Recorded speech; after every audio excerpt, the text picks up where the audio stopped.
Michele, and here I have Mark and Michele. I'll give them the opportunity to kind of take the floor and tell me more about yourself, your background, and kind of how you came into the psychedelic space. I'm going to let Michele go this morning. Yeah, this is exciting. We're usually on the other end of things here, so this is kind of fun. We got started in the psychedelic space myself. It was exactly 4 years ago, October 2019. And I went and did ayahuasca at a church in Orlando. And that was my first experience. I'd had plenty of experience with psychedelics in high school and college, but, recreationally, not ceremonially. So that was my first experience exactly 4 years ago. Was it your only one? No, it was definitely not my only one, but it was my first. It was ayahuasca, and it was that weekend was so life-changing for me. 4 years later, I'm literally living a different life. Wow. Completely. Yeah. I'm the same as Michele. I was in that rut for a long time, like most of us are. I was hitting the age of 50, had that corporate job, that corporate world, married, divorced, did the whole 3D thing, and I was still depressed and just in this funk. And right before COVID, I just kept seeing ayahuasca came up, and I basically went to the same church down in Orlando. I started my journey there, and after the first journey, I bought this URL called the Plant Medicine Path. Didn't know what I was ever going to do with it, but I knew there was a vision here. There was something about this medicine that was pretty special. That's so inspiring. I love that your soul just already knew that this is the direction it wanted to take, and you followed that. Yeah. Can we talk pre and post? So where were you pre-ayahuasca or sacrament, and then post? Like, how did you get here? So myself, I actually came to the medicine, my children's father, Matt, and two out of the three of my children had gone and done ayahuasca at Soul Quest.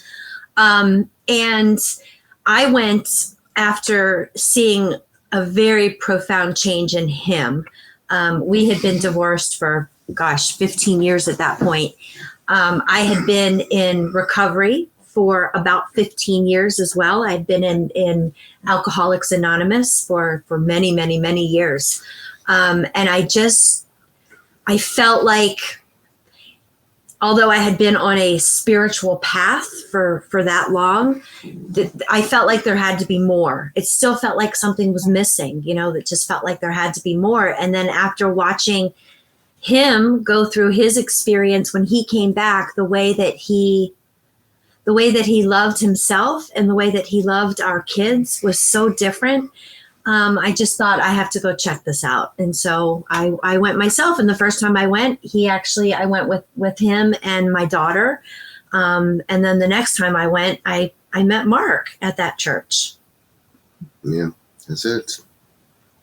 Well, post medicine for me my life was just like a revolving Groundhog Day. It was the same cycle, trying to get out of it, but there was no way kind of out of it because that was my cycle. That's what was embedded in me. So I just, stayed in a funk for so long, and I just never tried everything. Tried antidepressants, tried the chemical route, tried medicines, tried therapies, got stuck in my addictions because addictions are just part of us screaming out for help. So, I came to this medicine just like I said, it was just, I don't even know how ayahuasca came because I never did psychedelics in my life, ever. I shouldn't say that. I might have had a shroom experience when I was probably in 12th grade, but listen, psychedelics weren't part of me. And how I came to this was, I don't know, just like, I think there's these plants guide you some way. Something came, and ayahuasca came, and it was the first deep dive. And once I saw that change, even after the first experience, because my first experience with ayahuasca wasn't really pleasant. My first experience when I went to this church, listen, I drank that medicine the first time, and I said, listen, you guys are freaks. This is not what I want to do in my life. This is crazy. This is not it. And I left. I actually left that church. And 3 weeks later, I found myself back at that same church. Wow. Right? I love that story because it's so funny because the way he tells it, he's like, he's there and, it's freaky the first time you do it. Right? And he's like, and all these people and they're in white. I'm like, fuck this. I'm out of here. Yeah, and I was out of there. I said, this isn't for me. And that was my ego screaming. But, after a few weeks and something happened, something like really snapped in the mind of mine. And, I just went back and then I went back and I dove hard. I mean, I get a little teared up here, but I dove hard for this medicine. So it was pretty powerful for me. I mean, I went into the church and I guess because I dove so hard because I just never seen anything change my life like that, just so drastically. Like 50 years of shit just came out. And nothing's really done anything like that before. And, after those experiences and just seeing people every week changing. Yeah. And changing. But what got to me every week was, after those experiences, I would see that church was letting people go and kind of just feeding people to the wolves, and I was like, I became a big part of that church. Every weekend I was going and, I was kind of this, they called it, we were, I can't think of the word right now. Volunteers? Yeah. And, every weekend I would go because I was fortunate enough. I just lived a few hours away. So every weekend I would go and volunteer. And every weekend I kept seeing these faces and these people like having these beautiful breakthroughs. And I was like, well, they're really not going to do nothing with this. And that's why we created this, because I knew, these people weren't doing something with it because they didn't know. I don't know why I'm so crying so much, but they didn't know. You're going to make me cry. You're going to make me cry because it's like people are going to this meat shop, right? Because, they come out. And they didn't know. They didn't know. So they go back home and they don't know. So, why we wanted to give them a space where they do know, because these medicines, like really profound journeys like that, it's a little different than just a psilocybin journey. When you go on these deep ayahuasca journeys and you really get that profound, that awakening and you really see yourself for who you are. Wow. It's very empowering. Yeah. It's very empowering. Mm-hmm. Yeah. And now we see there's a whole cycle of these medicines. I wouldn't recommend anybody, I don't know. I shouldn't say recommend, but I just think there's a path. There's a responsible path to these medicines. And I think it's a big part of our responsibility to show how these medicines have to be responsible for us, because these medicines are they're very impactful. And, we need to educate and inform and educate about these medicines, because without them being the way they are and just being out there like Wild Wild West is not what we want to do. So I rambled a little bit there, but I'll let Michele go. No, it's okay. It's okay. I think that was just really well said. Unfortunately, there are a lot of centers and churches who say, come in, let me give you the sacrament. And you leave with no knowledge of what's going on next. And you leave in shambles because you're broken afterwards. Everything, you break out of that glass ceiling and you really merge into someone new. But with that comes a big question mark. I knew after, going to the same church, I felt that way. I felt overwhelmed and, oh my gosh, what does life look like now? No one gave me any guidance and I had no idea where to even start. Yeah. And I also volunteered and they never even talked about it. Yeah. It's pretty amazing. It's just like the beginning of these in sessions, that snow globe effect, how these psychedelics really, like even in impactful journeys like that, how they shake you up. You have to have some kind of pathway to, like once you get shaken up like that, you want to integrate it with some good vibrations. You want to integrate it with good thoughts and good, because you're replacing that with that. You're replacing those bad neurons with good. And this is what we're establishing here. And I think it's the start of deconditioning, right? Can you guys talk about more about your businesses? You guys started Medicine with the Metals, Plant Medicine Path, Mama Dose, Church of the Sacred Plants. You guys have so many like great moving parts. Tell me all about it and kind of how they intertwine. So we started the Plant Medicine Path first. That's sort of the mothership. And so Mark had, like he said, he bought that URL after his first experience there in Orlando. I was actually living in Colorado at the time, and Mark was down here in Florida, and we became very good friends.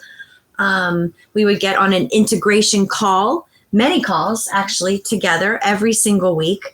It was during COVID, so we were very fortunate in that the world was shut down. So we had that time to just totally integrate, right? For like 6 months, all we did, we were in opposite parts of the country, but every day we would get on integration calls. We would get on meditation calls in the morning. We dove so deep into this. It was unbelievable. And we had the time to do it because it was COVID. Yeah. During that time we were talking, and I was going to be moving to Florida. And we just decided that he had bought it, and we decided, let's start this. So we started the Plant Medicine Path. That was going to be it, right? And it was going to be a platform for information, education, and integration of plant medicines and their therapies. Once that started, we started our social media. That just blew up.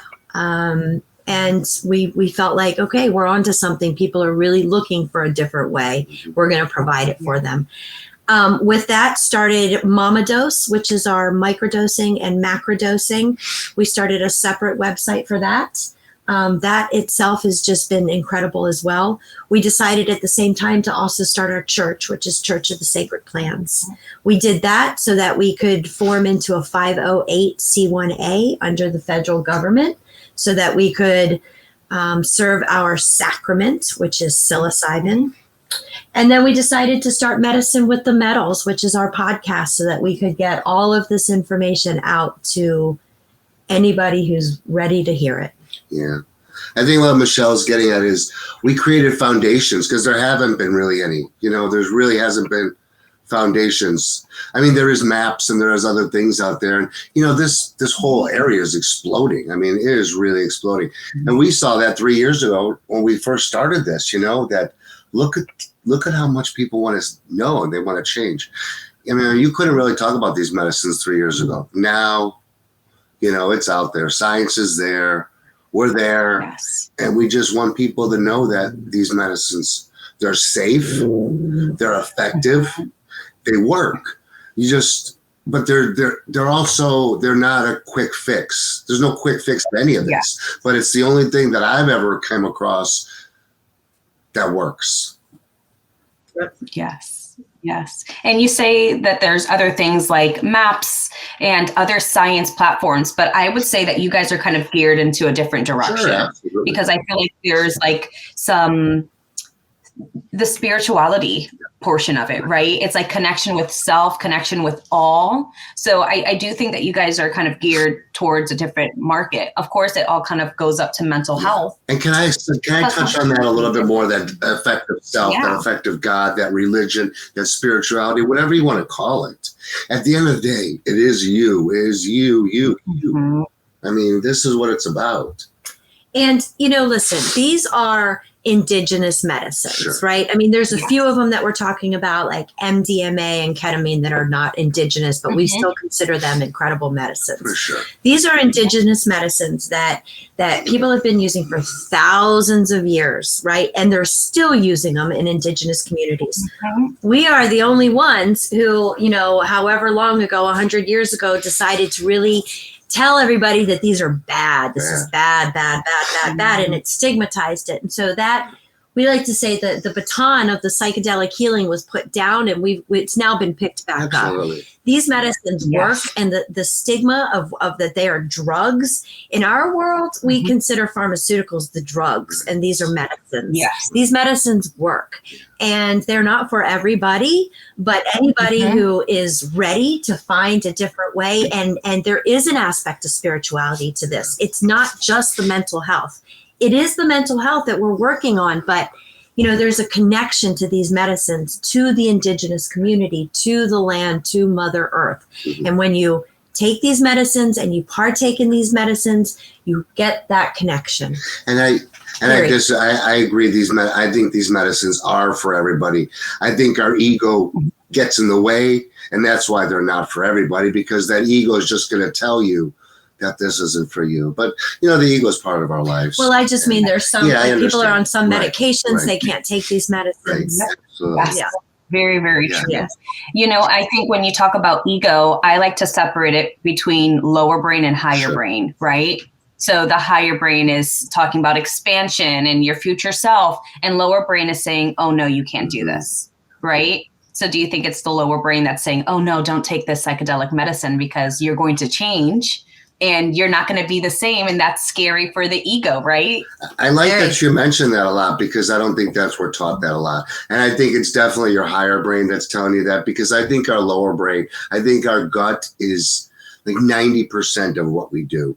90% of what we think, how we feel, our emotions are all derived down in our guts. And I think that's a big part about these medicines. I think a lot of them are purgatories. And when you do these medicines, a lot of times you will purge. But we carry our traumas deep, especially when you're 40, 50, 60 years old. They're deep and they're embedded.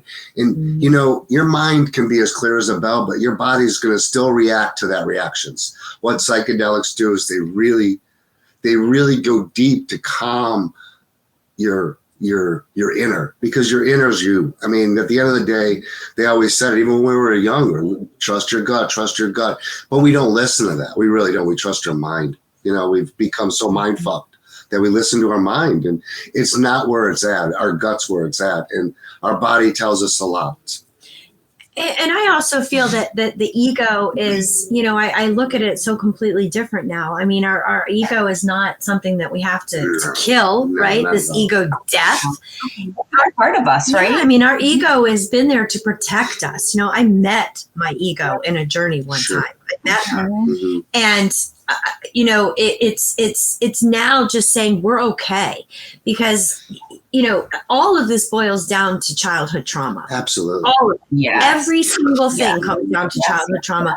I don't care if you were raped, if you think that your life was perfect and then at 40 you were raped. Doesn't matter. It all boils down to childhood trauma, period, end of story.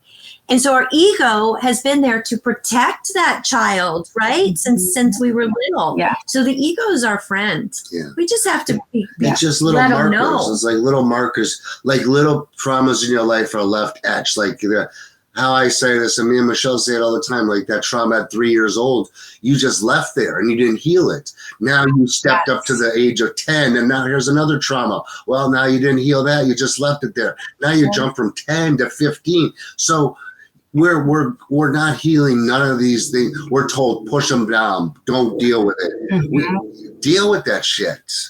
Mm-hmm. Or it's not a big deal, right? Oh, get over it. Who cares? It's nothing big, especially at 3 and 10 years old, right? Well, and here's the other thing that I've learned about trauma since I've been on this path. And like I said, I came into this with 15 years of sobriety, and that's a pretty hardcore program, right? Yeah. I mean, I was the GSR for my group. I was hardcore into it. So I learned a lot about how to live life. But what I have found with this is that, how do I say this? When I just lost my train of thought. No, you were talking about trauma right. and how the body doesn't really identify. When I came into that program, I was healing traumas along the way, or so I thought. But what I've really learned about trauma since I've done plant medicines and been down this path is that, traumas are all different, and it's how we carry them. It's not what the trauma itself is. I mean, you could have, fallen down when you were 4 years old and somebody laughed at you and called you a name, and you carried that trauma with you. And that's going to be just as big as somebody who watched their mother die in front of them. It's not about what happened to you. Because I hear people say all the time, well, I've had a pretty good life. Like there's no reason for me to be like this. That's not what it's about. It's about, like I For me, I think that's like a gaslighting moment when you are saying, "Oh no, you live such a good life. What do you have? What are you talking about?" You know, so you're even gaslighting yourself and your emotions. Yeah, that's true. When you say that. True. Or true. Yeah. Yes, and for me, I distinguish trauma with little T and big T. So we all have that little T trauma, like getting bullied on the playground or something small. And then we have the big T, something traumatic, moving, or something happened to your parents. But the body is still recording that as trauma. Exactly.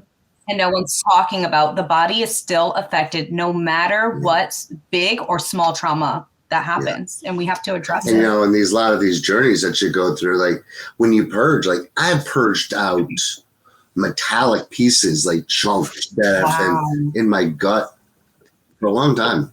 You know, I've done a lot of these medicines, and, you know, I believe purging is a huge part of this. I think it's a really important part. Probably the most important, you know. I mean, no matter how you do it, no matter if you do it through bowel movements, however you do it, sweating, you've got to get these energies out. You got to get them out. You got to.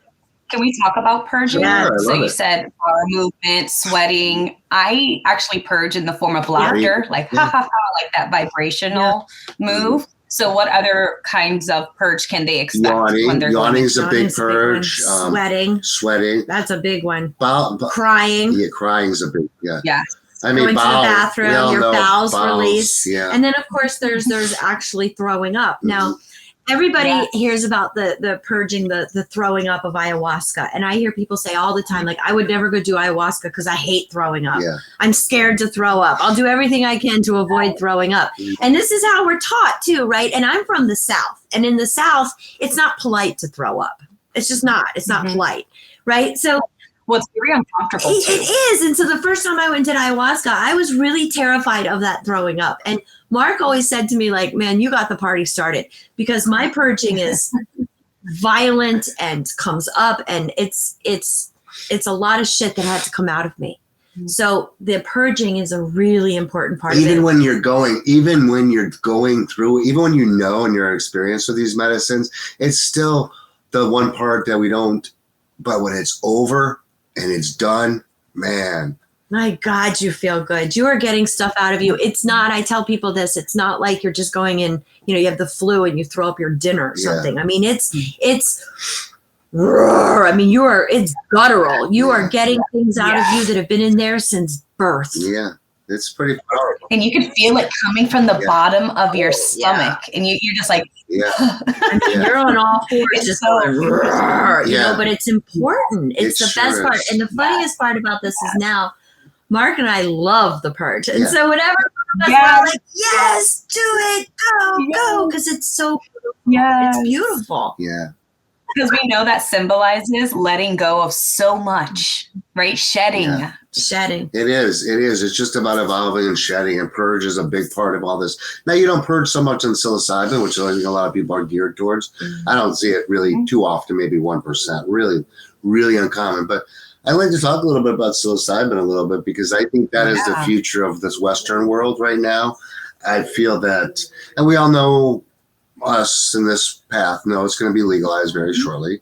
And but we want to do that in the right way too. I mean, there's a lot of information out there on psilocybin, and I think a lot of us have been educated. And you know, there's not a lot of dangers to psilocybin. There really isn't. So when it's at the end of the day, nobody's ever died on psilocybin. You know, it can be really effective with titrating off some of these antidepressants. Well, we're not going to hear and tell you that. You're going to ask your doctor. But it's also, you know, there's not too many negative backlashes to this medicine. And it's such a beautiful medicine. You can microdose it. You can journey with it.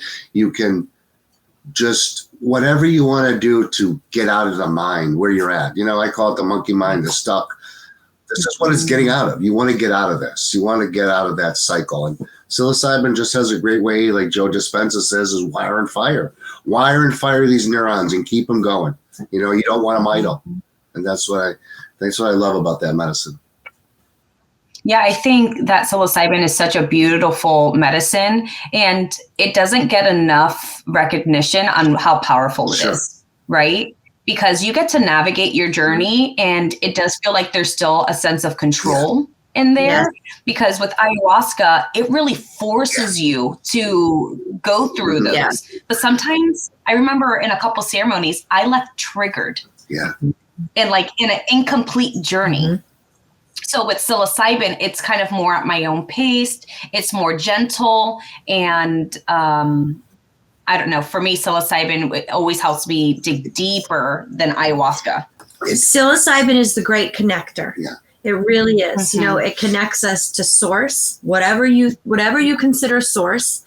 And at the end of the day, source is us. So is you. Yes. So, you know, it connects you to source, it connects us to each other, and it connects us to Mother Earth.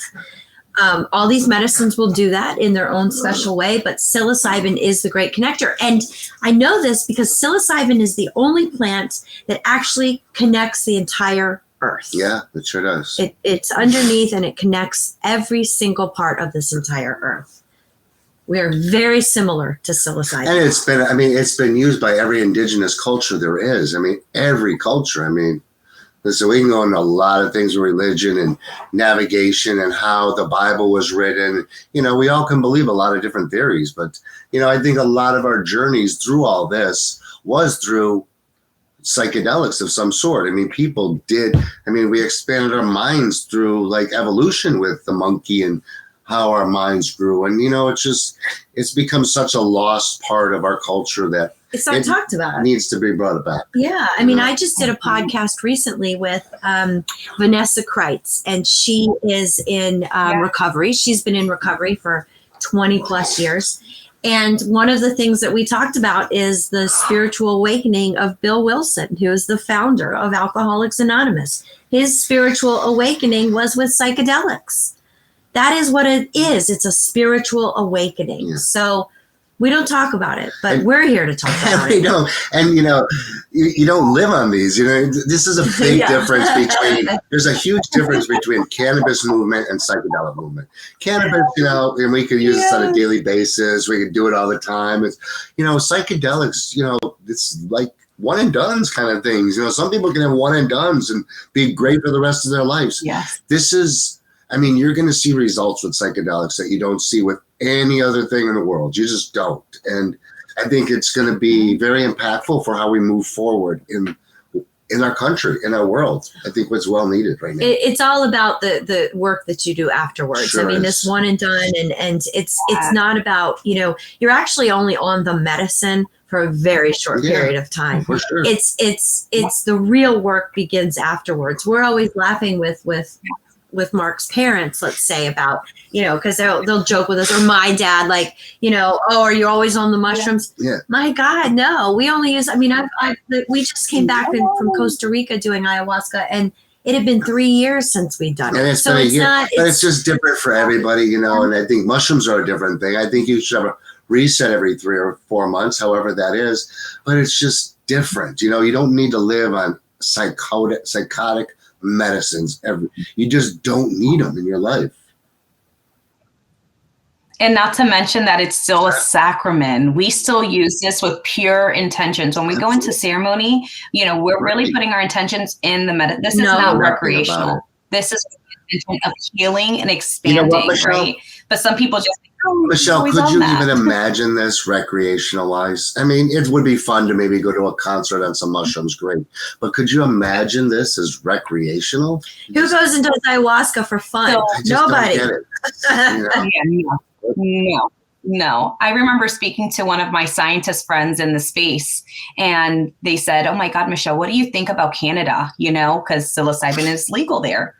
And I said, well, no one's going to abuse psilocybin. The medicine is going to put them right back on track, right? So we kind of have to let this go, however it is going to unfold, and just know the medicine's going to do the work for us. We don't have to worry about drug abuse, you know, or substance abuse with psilocybin. The medicine will teach you that that's not You're okay. You're absolutely right. That nailed it right there. The medicine will teach you that that's not okay. 100%. Mm-hmm. Yes.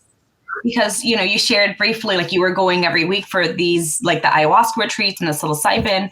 But once you learned your lesson, it kind of puts you into a hole that you can't go on until after you integrate. Did you have the same experience? For sure. Yeah, 100%. I mean, it took me between my second and third ayahuasca experience almost 3 years. It took me that long to integrate.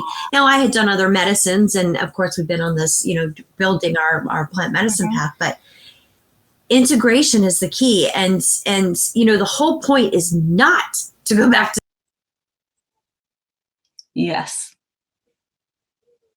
the medicine every weekend. That is the whole point. Yeah. Come back here again if you want to explore this yourself. But our point is to get you where you need to go, to show you these medicines. You're not going to jump off buildings. There's nothing unsafe about any of this. That they just put this in your mind. They just did that. You remember the old commercial? This is your brain, and it's an egg, and it says this is your brain on drugs. And you remember this? Right. Yeah. And then they showed a lady jumping out a window because she was on LSD. Yeah. I mean, this is what our government tried to make us believe.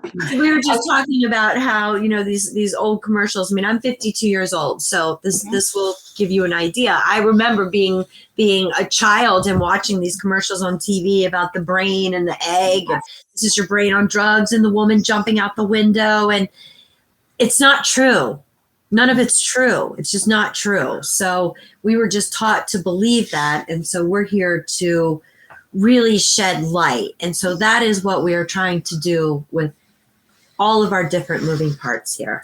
Shed the truth. That perspective in mind, what are you excited about to change, right? How are you going to change that stigma? And in what direction do you want to see that go towards? Here's what I know about showing people about change is just about being and doing. And if I be, then people will see that. The biggest message that I have gotten from these medicines is when I heal, those around me heal. So when I follow my path, when I first started doing this 4 years ago, you can bet that every person that I was in AA with thought I was nuts, right? They thought I was nuts.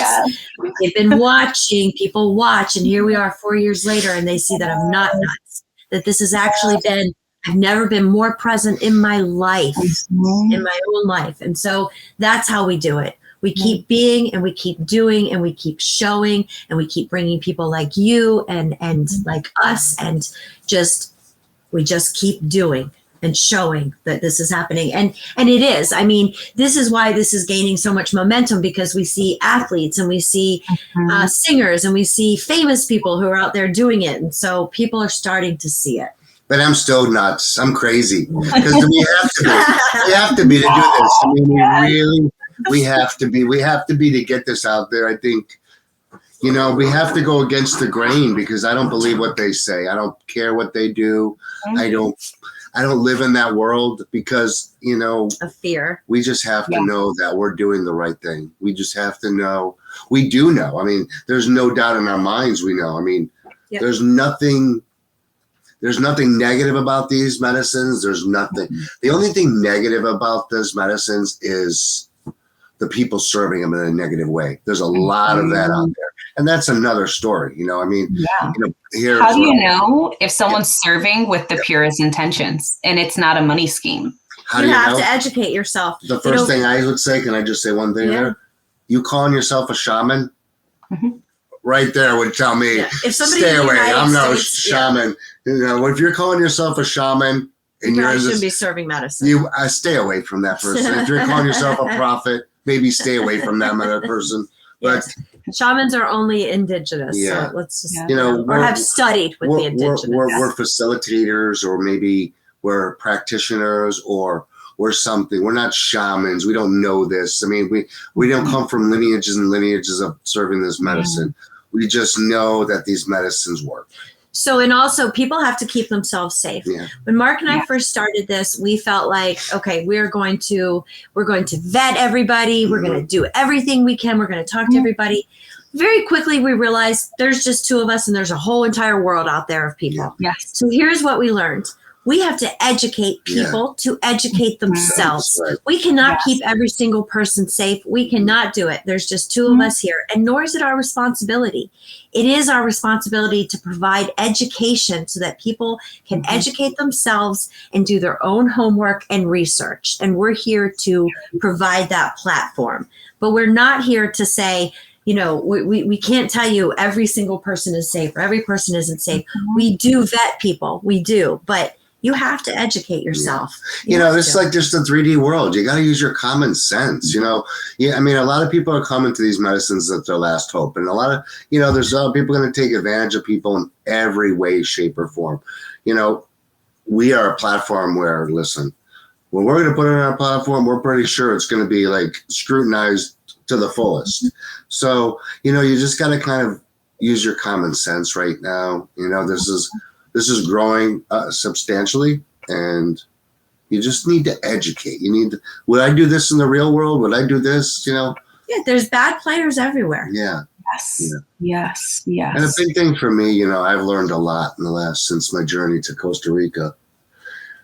And, I have to say this humbly, but I have to say this. I think there's a profound experience when you go to the jungle, and it's just different.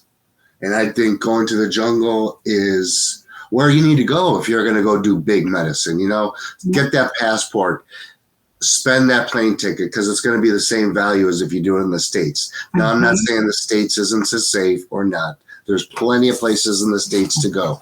And I'm glad there's these places. But the real journey starts with these people.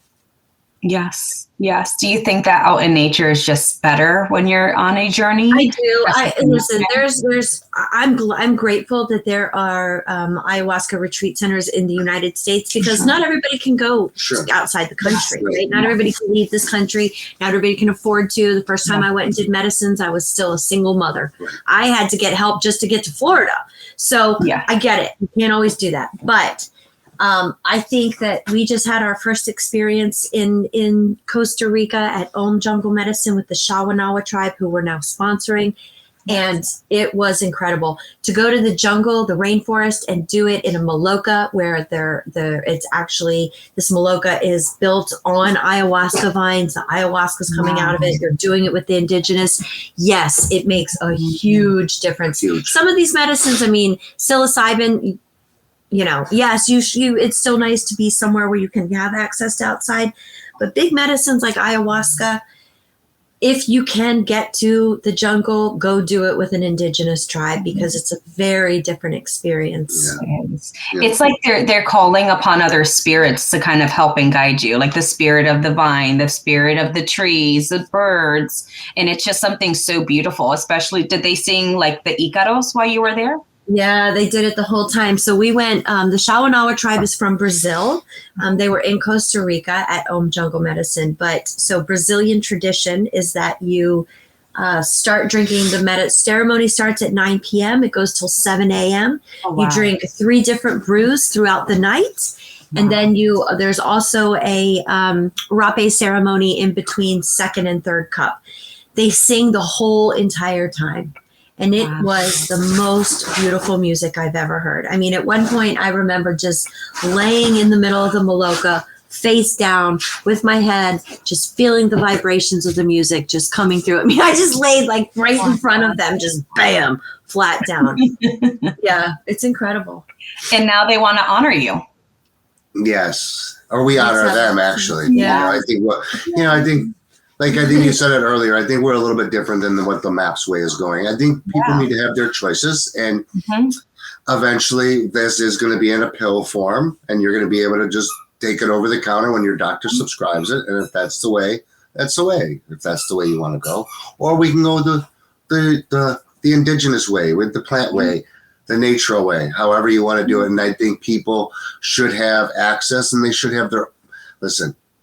Why are these medicines illegal? There's no reason. I mean, we were given these medicines for a purpose, and to make them illegal is just silliest thing I've ever seen or heard of in my life. And how can you even, we found this with cannabis. Now, finally, they found a way to tax it. Now, look, every state almost overnight is legalized. Isn't that crazy? Just now it's good for you, but it's the sickness that the corporate culture has created. And it's crashing, it's crumbling, and we need to create something different. I mean, I'm not saying a lot of the things they did are bad, but a lot of these, we have to get back in touch with us. Everything doesn't matter outside of us. It doesn't. Yeah. Yes, the Shawanawa tribe is we are. I get off these subjects. We are sponsoring them, and then in return, yes, they are. We're going to be going to Brazil in July for a festival that they have there. 10 days. We're going to be bringing you and a few other people. Yeah. But yes, to go to their village in Brazil. Wearing grass skirts. Yes, it's very exciting. But they 5%, I just want to get this out there, 5% of everything that comes through Mama Dose, the church, Plant Medicine Path is going to the Shawanawa tribe to sponsor them. And 1% goes to Jungle Medicine, who that's their home while in Costa Rica. Both of these are just incredible and beautiful. The Shawanawa tribe's incredible. Jungle Medicine's incredible. So just know that every time you purchase anything through us, that 6% is going to this tribe. So there are some represent them. Right, and we represent a lot of people too, like Iboga, like Iboga Soul. They're another great spot. We talk about ayahuasca a lot because that's the medicine that we found, but Iboga is another medicine that is really not talked about a lot. Ibogaine is. Ibogaine is going to be a life changer for so many people that are addicted to opiates right now. I mean, when you see a medicine that's almost 85% success rate to get you cleared off opioids, I mean, we're doing something right. So, well, I think that plant medicine path is geared to all plant medicine, correct? All of them. So even ketamine, ketamine and MDMA also, MDMA. But ketamine for sure. This is a pharmaceutical, obviously, but it's a beautiful medicine. And Mark and I just say, it's if it works, we're a proponent of it. Yeah, sure. Yeah. And it doesn't have to be from all the plants. People say, oh, you're calling mushrooms plant medicine. They're not a plant. Well, in our eyes, they're a plant. Don't be such an ass. I mean, and these aren't even all psychedelics, right? We're talking about other Cambo. Yeah. Wow, that's one of our favorite medicines ever. That's not a psychedelic. How about breath work? Meditation, yoga. Yeah. It's all to get you to change, to change what we're doing, We are the medicine. Yeah. Yes. We are. All these other things are just showing us that we are the medicine and we already have all the answers inside of us. Yes. These medicines just open that door to be able to see them. And whether we listen or not, that's where the work is. And that's our choice. We've chosen to listen. And that's why we're living this life we're living now. That's why we have the plant medicine path. That's why we're married now. That's why we have the things that we have, because we chose to listen, honor it, and continue to do the work. And the work's hard. Nothing's easy about this. Nothing. This isn't like, oh, we took this medicine and now we're cured. No. Yeah. The medicine was a tool that is used. And we do the hard work because we have to do the deconditioning, peel back those layers, and we have to kind of just even transmute that energy out of our bodies that's been stored for so long. Yeah. At the end of the day, it's coming back and loving yourself. Yes. Yes. Oh, that's beautiful. That's so true. It's really coming back to self. It's all about self. It's all about self-love. It really is, because even when you think that you have self-love, right? Because when we love ourselves, fully, truly love ourselves, then we are able to let go of things that no longer serve us, whatever that looks like. And when we're letting go of things that no longer serve us, then we're truly honoring ourselves. We're being present in our lives, and we're being the most authentic version of ourselves. And that's what these medicines do for us. Whatever that is that we're letting go of that no longer serves us, whether it's cigarettes or alcohol or my mother who's been treating me like shit my whole life. Yes. Whatever it is, that's what it boils down to. And I think before we close here and get on the way, I think a really important thing when you're going to jump on this path, there's two important things. Join the plant medicine path. And, a book that really transmired me was the 4 Agreements. I think that book, everybody should read it at the daily basis, is the 4 Agreements. I think So let's go backwards. I'm going to ask what are some things that you guys want to share, okay, that are really important. And then you can say, okay. Sure. Yeah. Just because you were mumbling in your words, so I want to make sure that they get that message. Yeah. So, yeah, what are some things that you guys recommend while taking this journey? Go ahead. Well, I recommend a few things. I recommend joining groups like ours. The Plant Medicine Path is a really good group to follow. Getting the Four Agreements was an awesome book for me at the beginning of this path, to read that and to really understand it. And I'm not a big reader, but it's just a really quick book, and it's really just very impactful. And I think, integration is really important. Mm-hmm. I guess sitting with yourself and there's a lot of things to learn, but sitting with yourself and just understanding yourself, and alone time is good. Don't let people tell you it's not, because, alone is good. Alone is good. This is an individual path. It's a selfish path, but it's not. Mm-mm. I mean, I think that we are on a solo journey here, but we do need community. So I would tell people that, find your community. That's super important. We've got a really beautiful and large community at the Plant Medicine Path, but find your community and do the work. Now everybody says, what's the work? The work is all of it, right? It's sitting in it. It's I was thinking about this last night when I was meditating. I was thinking, when somebody asked me, what is the work? What does that mean? You're doing the work. It's the little things. It's when you're fighting with your child about something, instead of having a reaction, it's sitting in that uncomfortableness. It's trying to have a different reaction. It's doing something different. It's doing something different. That's what the work is. It's being okay with being uncomfortable. Yeah, Michelle nailed it. It's like that awareness. The biggest thing is awareness, and don't react. We all want to react. We all want to, even before you ask questions, you want to answer them because we're not listening. It's more of just an awareness and just listening and saying, I guess going back and saying, is that really me? Is that awareness is what psychedelics has really given me.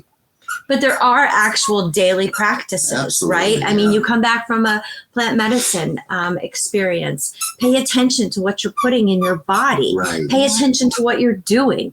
If you're microdosing, it's not just popping a pill on your way out the door. There's intention setting. There's meditation. There's getting on integration calls. There's an integration coach. There's exercise. there is so much to it. It's what you're watching on TV. It's not just what you're putting into your body. What are you putting into your mind? There is so much to it. It's doing the work. It's not just going and having this experience and then going home and doing the same shit that you've always done. Mm-hmm.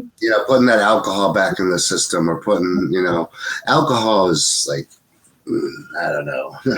That's a demon to me now. For me, I used to be like such in love with alcohol, but looking back, it's such a low vibrational thing. Yes. It's widely accepted. So yes, because they want to suppress us, right? They want to keep us at that frequency, and that I feel like that plays a huge role on why psychedelic medicine is illegal. Yeah, of course, sure. Because it happened in the 60s, right? And so this was a time when people were rebelling in the 60s and the culture of love. And then the Vietnam War was started and people were saying, I'm not going to war. And so Nixon said, oh, well, this all has to do with the acid and the peace and love, and people are finding their way. And so they started the war on drugs, right? And then Reagan came in and he really got it going. So 100%, that's what it was about. Yeah. Very sad, very terrible. But now it's coming back, and they really put a little niche in society. And I guess we really learned a lesson. We had to learn this lesson. We can't go back and say it wasn't a lesson we had to learn. Yeah. We're living not the way we're supposed to be living today. This is not, we're not supposed to wake up every day, 9 to 5, work till we're 70.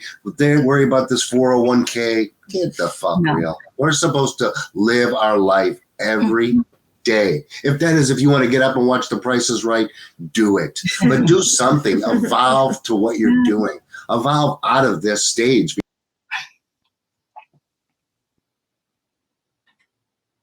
Because it's scary in the beginning, but what is it after? It's a big thing that we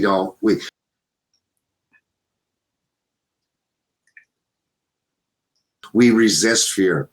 We resist being uncomfortable. What is fear?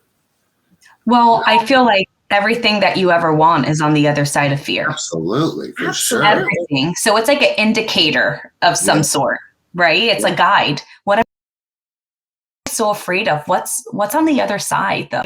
Every time I'm in that state and I feel it in my body, I'm like, I got to go through it. I can't let fear overcome my life. Take the, the steering wheel. I have to go forward.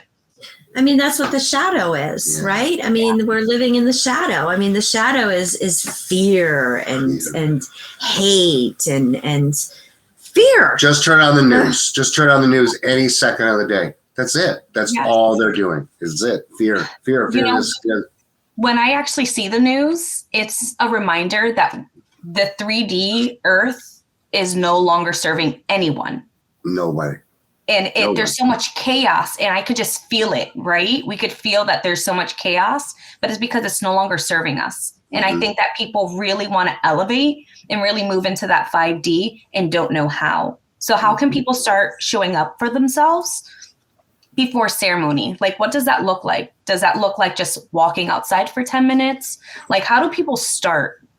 Just small. I mean, it starts small. It starts with joining a group. It starts with walking outside and sitting on the earth and literally grounding yourself. It starts with going out and picking up a piece of trash. It starts with drinking water. It starts with you. It starts with being uncomfortable.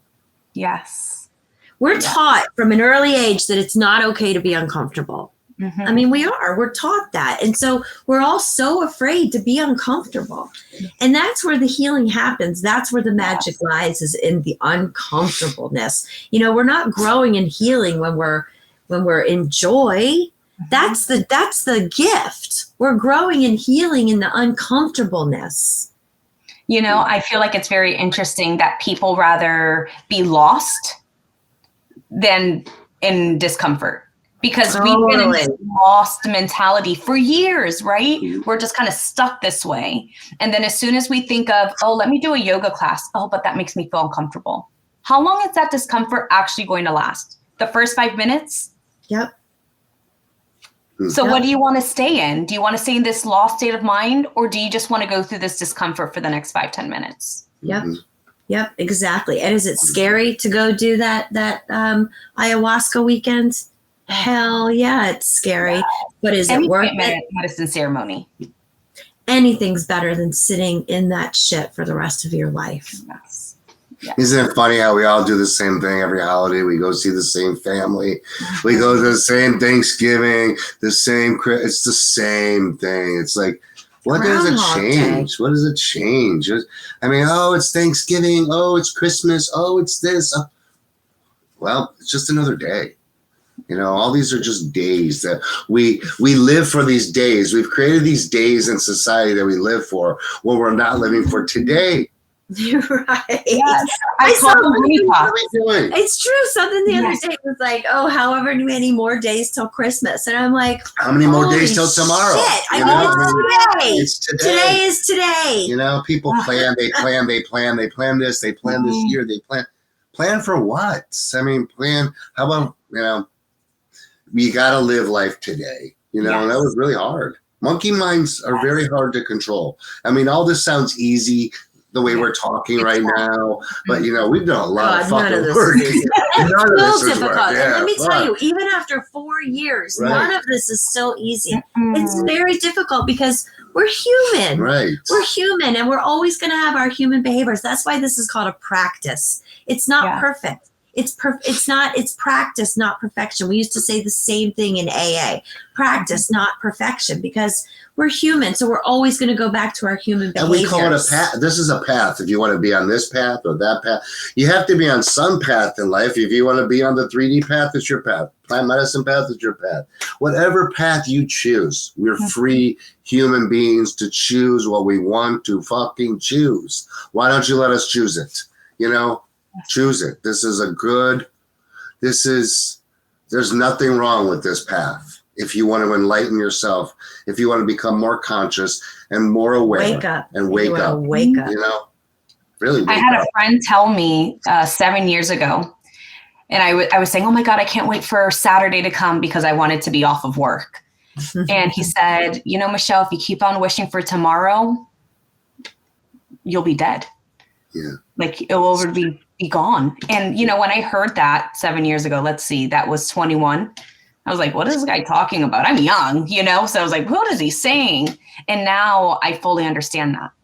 If I keep on wishing for tomorrow, tomorrow would never come. And being present is so important because we can't just be okay with the society honeypots for Christmas, for our PTO time. Yeah. Like what we need to give ourselves joy every day in the present moment. We're always waiting for something that's going to make us happy, you know, yes. or when I get that promotion, Yep. when I get that new car, when I move into a bigger house, when I go on that vacation. Oh, I got vacation next year. You work a whole year to go on vacation for 4 days. I mean, it's crazy. Yes. You be happy now. Yeah. You wake up today and be happy, even though today is, you know, I'm going to work today. I mean, it's like, be present. And that's what these plant medicines do. They allow you to be present in your life and to be living your most authentic life. Yes. Yes. And it's a journey, right? I'm sure you guys still have days that are just like, oh man, what is going on? I'm so overwhelmed. But then you go back to it, right? That's why I call it a practice. I mean, I almost picked up a pumpkin and threw it at him the other day. Yeah. Okay. Yeah. Okay. We're human. Yeah. Like we are still human beings. Yeah. I'm not. We're Not a real pumpkin. It wasn't a real one. It was a fake one. But you know, like it's funny. But the point is that we're just human beings. I mean, we're not perfect. Yeah. This path there's a lot of similarities in my path in recovery. Mm-hmm. And so I used to say to people all the time, because I was a sponsor, I would say, you know, I don't know any more than you do. I've just been sober a little bit longer. Yeah. It's just been a little bit longer since I had a drink or since I've used those drugs. Mm-hmm. And I say the same thing to people on this path, right? I don't know any more than you do. I've just done this or I've done that. And